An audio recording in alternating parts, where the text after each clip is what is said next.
All right, folks, we are back here on WLTH 1370 AM. And we have to get into this other police story because this has been one of the most, this has probably been the most talked about story other than Derek Chauvin. All right, we'll talk about that. Hold on a second. We got the video. Earlier today, we had a police-involved shooting. Normally, we don't provide information this soon, but we understand the public's need, desire, and expectation to have transparency upon what happened. We've worked very hard tonight to provide you a short video of the officer, the first officer that arrived at scene, and this is the officer that did ultimately fire his weapon.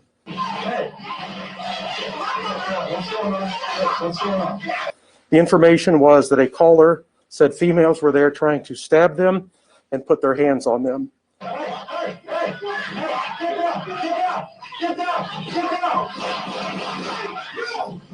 Deadly force can be used to protect yourself or the protection of a third person. So that is within the policy, and that is within the law. That is what the law says. Whether this complies with that will be part of that investigation.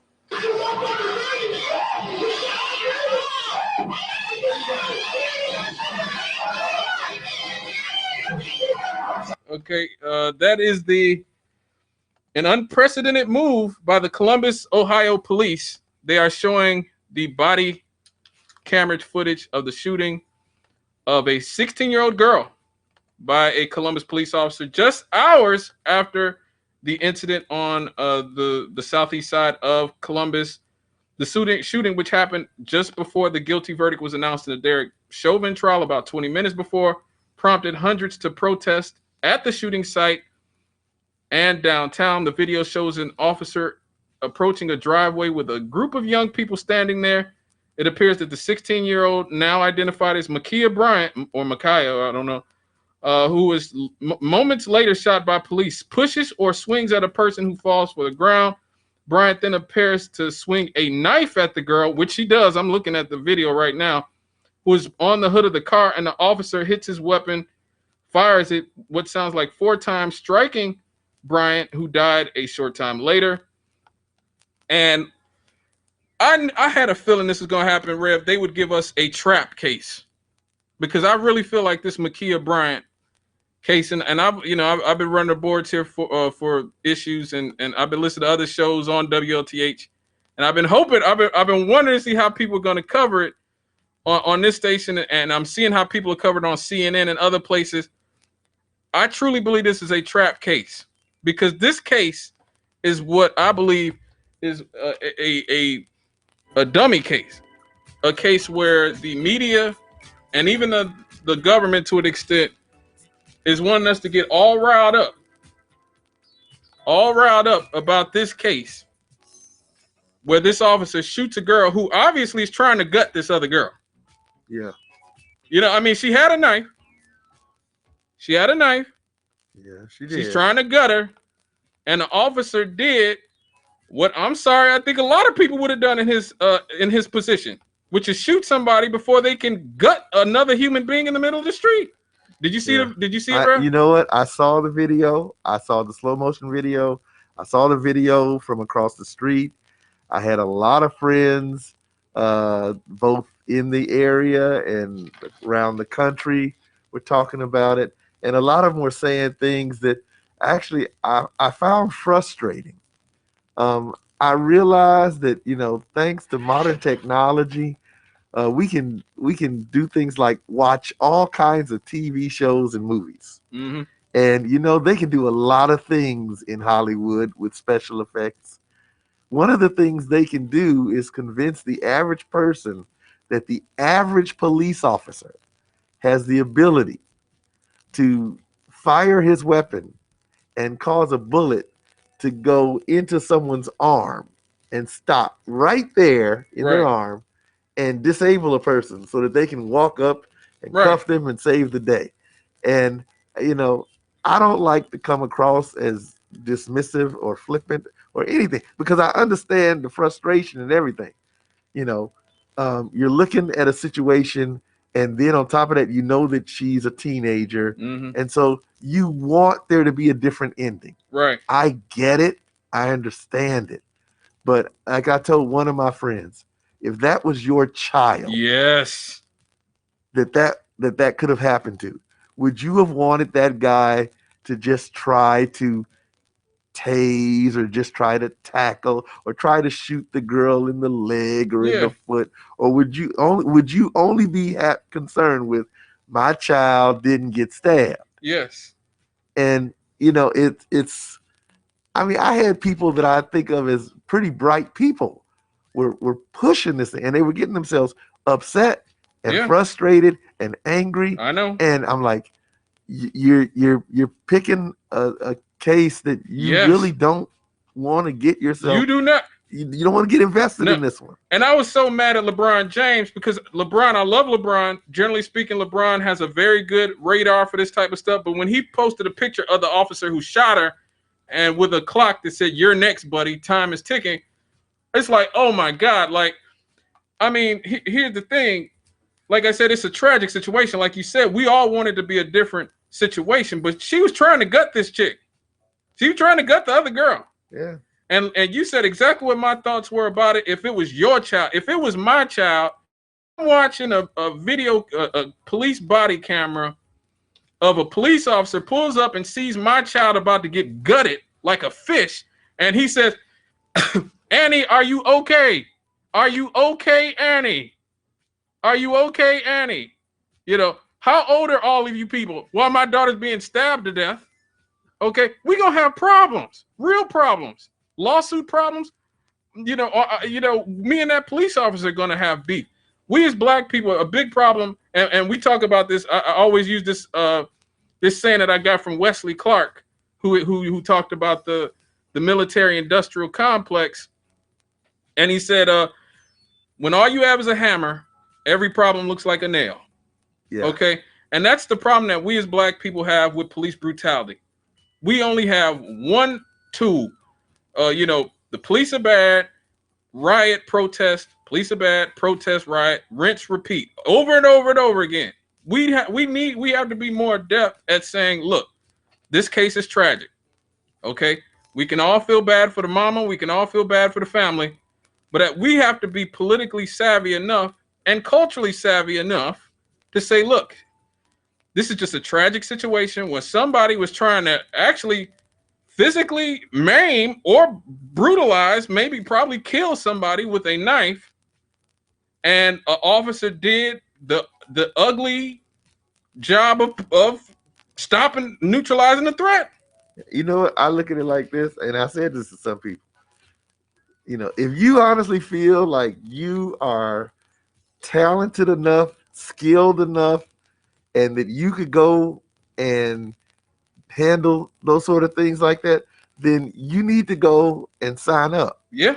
They need more people like you. Yes. Who can aim and place a bullet precisely where it needs to be and can talk to people and they calm down and can walk into a situation and everybody gets chill. You need to be wearing the badge. Yep. But I don't see a lot of those kind of people running to be police officers. Right. You know, people that have that kind of charismatic personality want to do things other than be police officers, right? Unfortunately. But this guy, and then like one of my friends said, well, he's a sniper. The CNN said he's a sniper. I saw pictures of him in uniform. He was an Air Force security specialist. He carried an M4, that's typical sidearm. But and yes, he did have an Air Force expert ribbon. The problem is Air Force expert is the same as Army marksman. Mm-hmm. They only have one ribbon in the Air Force. The Army, they've got three: marksman, sharpshooter, expert. Air Force, if you can shoot halfway decently, they give you an expert ribbon. Mm-hmm. I mean, that's God's honest truth. All you got to do is do what the range guys teach you. You'll be able to put a bullet in the center of the target, and you'll get an expert ribbon too. Right. It's like Oprah Winfrey giving out ribbons. Let me get this caller. Hello, caller. Hey, gentlemen, another hot topic, huh? Yes, yes. That's Yeah, what we well, do. I have to agree with you, man. This young lady, the number one, the police officer doesn't know how old a person is when he gets to the scene, unless somebody told him before he gets there. Number two, like you said, this girl was about to get this other girl, and what was the police officer to do? Everybody said, well, he should have tackled her. I got none of the clowns that was out there watching it didn't tackle her, but her daddy gave her the knife. He came out and gave her the knife. He also kicked the girl that was being attacked a couple of times. Nobody said anything about that. The father kicked that girl a couple of times when she was down, early on in that video. It might be going too fast to catch, but he did kick that girl, gave his daughter the knife. Hey, he's a perpetrator too. He should be charged. But anyway, everybody said, well, he could have tackled her. No, you go tackle somebody swinging a knife. That's what I'm saying. You gonna tackle somebody with a butcher knife? You know, You stand out there, he could have tackled her. Well, why didn't all the people out there that was out there tackle her butt? That's what I'm saying. yeah. You know what? They talking about they want justice for her. Yeah, Sometimes be careful what you ask for, Yeah. because you just brought up something I didn't even know. Right. Exactly. I didn't know that it was the dad that gave her the knife. Right, he gave her the knife. Oh, that makes him an accessory. Right. Yeah. You know what I'm saying? They leave out parts that that should be included. Just like like the George Floyd case, like we talked last week. About the fact that Floyd and that officer knew each other and working together, but it was never brought up during the trial. Uh-huh. So a lot of things that people don't look at. They look at, like you said, they look at what they see. Like the prosecutor said in the trial, that hey, I want. So you see what you see. No, there wasn't out of fantasy that you were looking at. You saw the actual video of what was happening with the Floyd case. So everybody don't see what they want to see. Yeah. Right. Thank you for your call. Okay. All right now. Yeah, I didn't know that either. But Wow. you can't tackle somebody with a butcher knife. No. Okay, like I said, this is a trap. This is a trap move. We got to get more adept. We have to be more adept at being able to suss out worthy cases. We can't act like every single case is George Floyd, because then it takes power away from George Floyd. Yeah. And this allows the next Donald Trump, the next Ronald Reagan, the next Richard Nixon to come in with his law and order platform and say, see, the black community just doesn't want any policing, period. They just don't want, they're a lawless community that just doesn't want anything other than, complete chaos. And this is why their communities have the crime rates and whatever they have. This is how right wingers have been getting arrested for years. And a lot of it is because we don't have the common sense to suss out the difference between, worthy causes and unworthy causes. And like, this is not the move to sell out for. It really isn't.